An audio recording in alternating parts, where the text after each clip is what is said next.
Hi, I'm Dr. Bertice Berry, and I want to tell you a story. Years ago, when I was doing a television show, the Bertice Berry Show, they wouldn't let me call myself doctor. One of the producers wanted to bring on a quote unquote expert who said that all fat people were sexually molested and that's why they were fat. And my co executive producer, Saul Feldman, and I said, no, we're not doing that. The producers were like, well, why? She's degreed and credentialed and she has a lot of research. And we're like, we're not doing that. That is totally irresponsible and completely inaccurate. Not all people who are fat were sexually molested. And to assume or to suggest that is irresponsible. We're not doing it.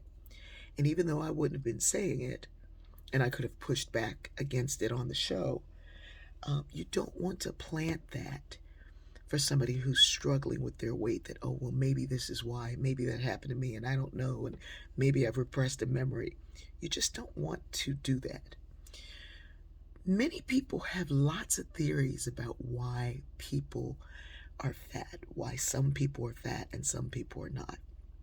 They're lazy, they overeat, they're inactive, they were molested, all of these theories.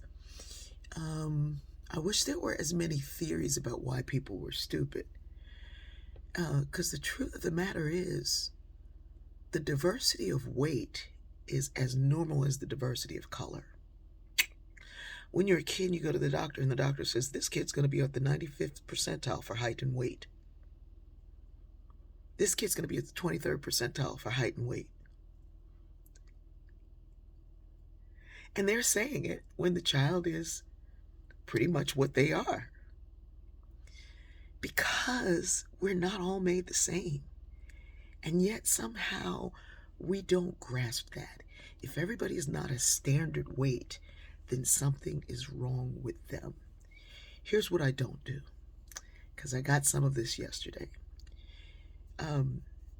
Skinny people can't tell me how to be fat no more than a white person can tell me how to be black. Matter of fact, a black person can't tell me how to be black, and a fat person can't tell me how to be fat. If you have not lived with MS, I really don't want your cures. I don't want to hear what your cousin said, what Buki and Ray-Tay did. It doesn't stop it. All of these theories and suppositions and ideas just lend themselves to more discrimination. In other words, you are not normal, you are not good, you are not whole, and you need to be like me. I think we need to find our own place, our own space, our own healthy, our own wellness, our own way of being. I was a power lifter and a bodybuilder, and I was chronic about exercise.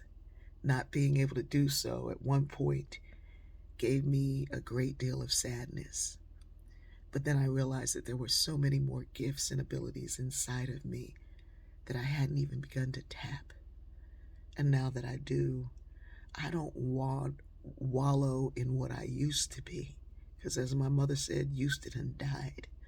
I keep pressing towards the mark of the prize of the higher calling of what it is that I'm being called to be. Be you, be beautiful, be well, be whole, and stop being up in somebody else's business. I love you.